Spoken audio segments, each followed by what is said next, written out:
అలానే Visweswararao. Open AI CEO Sam Altman ఇప్పుడు ఆయన భారత్కు వస్తున్నారు. ఫిబ్రవరి 5వ తారీఖున ఆయన భారత్కు వచ్చేటువంటి అవకాశం ఉంది అని చెప్పి తెలుస్తుంది. సామ్ ఆల్ట్మన్ వస్తున్నారు అనగానే భారత్ అలర్ట్ అయిపోయింది. ఒక ప్రధానమంత్రి ఆ దేశానికి లేదు, ఒక దేశానికి అధ్యక్షుడా కాదు, ఆయన ఓపెన్ ఏఐ సిఇఓ. ఆయన ఏ దేశానికి వస్తే ఆ దేశంలో పెట్టుబడులు వరద ప్రవహిస్తుంది అనేది అభిప్రాయం. అందుకే ఇప్పుడు సిఇఓగా ఓపెన్ అయిపోయినటువంటి సామ్ వస్తున్నారని అంటే భారతదేశంలో ఉండేటువంటి రాష్ట్రాల ముఖ్యమంత్రులు కూడా అలర్ట్ అయిపోతున్నారు. పెట్టుబడుల కోసం ఆయా రాష్ట్రాలు పోటీ పడుతున్నాయి. గేమ్ చేంజ్ చేయాలనేటువంటి ఒక ఆలోచనతో ఇప్పుడు చంద్రబాబు నాయుడు గారు ఉన్నారు ఆంధ్రప్రదేశ్లో. అందుకే గూగుల్ని తీసుకురావాలని చెప్పి ప్లాన్ చేస్తున్నారు. వన్స్ గూగుల్ వస్తే గేమ్ చేంజ్ అయిపోతుంది అంటారు. అదే ఓపెన్ ఏఐ వస్తే కనుక అసలు టోటల్గా ఆంధ్రప్రదేశ్ ముఖ చిత్రమే మారిపోయేటువంటి అవకాశం ఉంది టెక్నాలజీ రంగంలో. అలాగే స్టార్ బ్యాంక్ ఇలాంటి కంపెనీలు, ఒరాకిల్ ఇలాంటి కంపెనీలు ఏ వచ్చినా సరే ఖచ్చితంగా ఆంధ్రప్రదేశ్ యొక్క స్వరూపమే మారిపోయేటువంటి అవకాశాలు ఉన్నాయి. ఒక ఆంధ్రప్రదేశ్లో కాదు, ఏ రాష్ట్రాన్ని అయినా కానీ మారిపోయేటువంటి అవకాశం ఉంది. ప్రస్తుతం డీప్ సీక్ తోటి గందరగోళం అవుతున్నటువంటి సిచ్యువేషన్లో అమెరికాలో ఉన్నటువంటి కంపెనీలు, అమెరికాలో ఉన్నటువంటి ప్రముఖ కంపెనీల్లో ఒకటిగా ఉన్నటువంటి ఓపెన్ ఏఐ సిఇఓ సామ్ ఇప్పుడు వస్తున్నారు భారత్కి. ఎందుకు వస్తున్నారు ఈ సమయంలో అని అంటే, ప్రపంచంలో ఓపెన్ ఏఐ తయారు చేసినటువంటి చాట్ బాట్ ఉపయోగించేటువంటి కంట్రీస్లో భారత్ 2వ ప్లేస్లో ఉంది. కాబట్టి భారత్లో పెద్ద మార్కెట్ ఉంది. ఆ మార్కెట్ని క్యాప్చర్ చేసేటువంటి ఓపెన్ ఏఐ సిఇఓ వస్తూ ఉన్నారు. దానికి కారణం ఏంటంటే డీప్ సీక్ యొక్క ఎఫెక్ట్.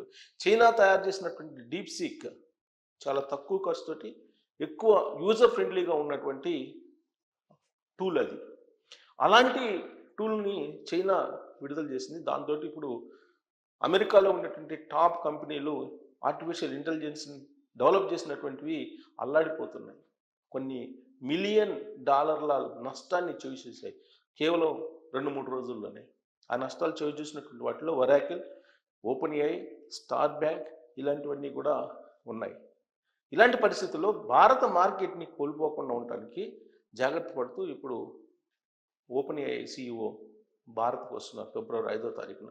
అదే సమయంలో నరేంద్ర మోడీ ప్రధానమంత్రి గారు అమెరికా వెళ్ళేటువంటి షెడ్యూల్ కూడా రెడీ అయింది. ఫిబ్రవరి 1st వీక్లో అమెరికా రాబోతున్నారు, వైట్ హౌస్లో కలవబోతున్నారు ట్రంప్ని నరేంద్ర మోడీ గారు అని చెప్పి తెలుస్తుంది.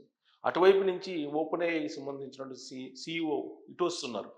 అసలు ఏం జరుగుతుంది భారత్కి అమెరికాకి మధ్య అని చెప్పి కనుక మనం విశ్లేషణ తీసుకుంటే, మారినటువంటి పరిస్థితుల దృష్ట్యా అమెరికాకి ఊహించినటువంటి దెబ్బ తగిలింది డీప్ సీక్ రూపంలో. చైనా విడుదల చేసినటువంటి డీప్ సీక్ అక్కడ ఉన్నటువంటి కంపెనీలని అమెరికాలో అల్లాడిస్తుంది. సో ఆ డీప్ సీక్ అనేది కేవలం 65 నుంచి 30 కోట్లు, 40 కోట్లు, 100 కోట్ల లోపే పెట్టుబడితో తయారు చేసింది టూల్ అది. అదే ఈ ఏఐని చాట్ బాట్ లాంటి వాటిని తయారు చేసినటువంటి ఏఐ టెక్నాలజీని డెవలప్ చేసినటువంటి అమెరికా కంపెనీలు వాటిలో మీకు వినియోగదారులకి అనుకూలంగా లేవు. అయినప్పటికీ ఎక్కువ ఖర్చు పెట్టి దాదాపు వేల కోట్ల రూపాయలు ఖర్చు పెట్టి వీటిని తయారు చేశారు. దీంతో నష్టాల ఊబిలో వెళ్ళిపోతున్నాయి అమెరికా కంపెనీలు. ఇలాంటి పరిస్థితుల్లో ఓపెన్ ఏఐ సిఇఓ వస్తున్నారు. ఓపెన్ ఏఐ సిఇఓ ఎవరో కాదు, ప్రధానమంత్రిగా నరేంద్ర మోడీ గారు ఉన్న టైంలో 2023లోనే ఆయన ఒకసారి విజిట్ చేశారు. ఎందుకు విజిట్ చేశారంటే, ఓపెన్ ఏఐ మీద ఎన్ఐఏ ఒక కంప్లైంట్ చేసింది. కాపీ రైట్స్ని దొంగిలిస్తుంది అని చెప్పి, కాపీ రైట్స్ ఉన్నప్పటికీ రకరకాల మాడ్యూల్స్ని, రకరకాల టెక్నాలజీని దొంగిలిస్తుందని చెప్పి ఏపీ దాని మీద ఓపెన్ ఏఐ మీద ఒక కంప్లైంట్ ఉంది, ఎన్ఐఏ వేసింది. ఆ ఎన్ఐఏకి సంబంధించిన కేసు ఆల్రెడీ ఇప్పుడు కొనసాగుతుంది. సో ఇప్పుడు ఓపెన్ ఏఐ మీద ఉన్నటువంటి కేసును కనుక రివోక్ చేసుకోకపోతే భారత మార్కెట్లో కూడా నిలదొక్కుకోలేనటువంటి పరిస్థితి. Nvidia, open AI, Oracle, star bank ఇవన్నీ కూడా అగ్ర శ్రేణి కంపెనీలు అమెరికాలో. అందుకే ఆర్టిఫిషియల్ ఇంటెలిజెన్స్ కోసం అమెరికా అధ్యక్షుడిగా ట్రంప్ ప్రమాణ స్వీకారం చేసిన తర్వాత జాయింట్ వెంచర్ వేయించారు ఆర్టిఫిషియల్ ఇంటెలిజెన్స్ టూల్స్ కొత్తగా తయారు చేయడానికి, యూజర్ ఫ్రెండ్లీగా ఉండేటువంటి టూల్స్ని తయారు చేయడానికి. ఇప్పుడు దానికి ఆ 3 కంపెనీలు స్టార్ బ్యాంక్, తర్వాత ఓపెన్ ఏఐతో పాటు ఒరాకిల్, వీటిని ఒక 3 పెద్ద కంపెనీలని ఒకే చోట జాయింట్ వెంచర్ వేయించడం ద్వారా ఓపెన్ ఏఐకి, ఆర్టిఫిషియల్ ఇంటెలిజెన్స్కి వరల్డ్ హబ్గా అమెరికా ఉండాలని ట్రంప్ భావించారు. కానీ ఇప్పుడు ఆ సంతోషం ఎంతో కాలం లేదు. కేవలం అది అనౌన్స్ చేసిన 3వ రోజే చైనా డీప్ సీక్ R1 అనేటువంటి ఒక ఆర్టిఫిషియల్ ఇంటెలిజెన్స్ టూల్ని అనౌన్స్ చేసింది. అంతేకాదు ఆ టూల్కి సంబంధించి ఆ R1ని ఇప్పుడు యాపిల్ ఫోన్స్లో కానీ లేదా ఆండ్రాయిడ్స్లో కానీ డౌన్లోడ్ చేసుకుంటున్నటువంటి వాళ్ళు పెరిగిపోయారు. దాని ఫలితంగా అమెరికా కంపెనీలు ఓపెన్ ఏఐ కానీ లేదా ఒరాకిల్ కానీ లేదా స్టార్ బ్యాంక్ కానీ తయారు చేసినటువంటి ఎన్విడియా కానీ ఈ తయారు చేసినటువంటి వాటిని యాప్స్ని ఎవరు డౌన్లోడ్ చేసుకోవట్లేదు ఆర్టిఫిషియల్ ఇంటెలిజెన్స్కి సంబంధించి. కారణం ఏంటంటే చౌకగా వస్తుంది చైనాది, పైగా ఫ్రీగా వస్తుంది కొంతమేరకు. బట్ అమెరికాకు సంబంధించిన రిలేటెడ్ కంపెనీలు తయారు చేసినటువంటి ఓపెన్ ఏఐ లాంటివి తయారు చేసిన ఆర్టిఫిషియల్ ఇంటెలిజెన్స్, దానికి సంబంధించిన యాప్స్ చాలా ఈ టెక్నాలజీ ఈజీగా డౌన్లోడ్ చేసుకునేదానికి లేదు. దానికి ఖరీదు డబ్బు పెట్టి చెల్లించాలి. కానీ చైనా డబ్బు లేకుండానే అందిస్తుంది. సో ఇలాంటి పరిస్థితుల్లో ఇప్పుడు వస్తున్నటువంటి సీఈఓని తన వైపు, తన రాష్ట్రం వైపు మళ్లించాలని చంద్రబాబు నాయుడు గారు ప్రయత్నిస్తున్నారు.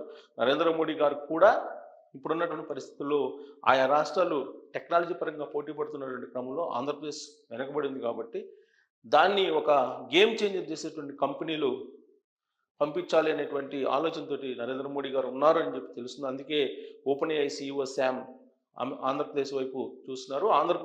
ఆయన షెడ్యూల్ ప్రకటించిన వెంటనే ఆంధ్రప్రదేశ్ ప్రభుత్వం, ఆంధ్రప్రదేశ్ ఐటీ శాఖ మంత్రి లోకేష్ గారు ఫాలోఅప్ చేస్తూ ఉన్నారు. అలాగే చంద్రబాబు గారు పిఎంఓ ఆఫీస్ తోటి లైజనింగ్ చేస్తూ ఉన్నారు. నరేంద్ర మోడీ గారు అమెరికా వెళ్తున్నారు, ఇంకోవైపు ఓపెన్ ఏఐ సీఈఓ ఇండియా వస్తున్నారు. కాబట్టి ఆయన తన కంపెనీ కోసం, తన కంపెనీ లీగల్ హడిల్స్ని సాల్వ్ చేసుకోవడానికి వస్తున్నప్పటికీ కూడా ఓపెన్ ఏఐ లాంటి కంపెనీని ఆంధ్రప్రదేశ్లో పెట్టించేటువంటి ప్రయత్నం ఇప్పుడు చంద్రబాబు నాయుడు గారు అలాగే లోకేష్ గారు చేస్తున్నారని తెలుస్తుంది. ట్రంప్కు నరేంద్ర మోడీ గారికి సాన్నిహిత్యం ఉంది. సో ట్రంప్ ఆదేశాలు లేకుండా ఓపెన్ ఏఐ సీఈఓ వస్తున్నాడు అని చెప్పి మనం అనుకోలేము. అక్కడ కంపెనీల్లో ప్రాధాన్యత ఇచ్చేటువంటి కంపెనీలు ట్రంప్, ఓపెన్ ఏఐ ఒకటి. అందుకే ఓపెన్ ఏఐకి ఆర్టిఫిషియల్ ఇంటెలిజెన్స్ అలాగే జాయింట్ వెంచర్ కొన్ని కంపెనీలతో వేయించిన వెంటనే ఎలన్ మస్క్ లాంటి వాళ్ళు వ్యతిరేకించారు. అయినప్పటికీ కూడా దానికి ప్రాధాన్యత ఇస్తూ ఉన్నారు ట్రంప్. ఇప్పుడు అలాంటి ట్రంప్ ప్రాధాన్యత ఇచ్చేటువంటి కంపెనీ సీఈఓ ఇండియా వస్తున్నారు. ఆయన్ని అట్రాక్ట్ చేసేందుకు ఇప్పుడు ఆంధ్రప్రదేశ్ సిద్ధమైంది.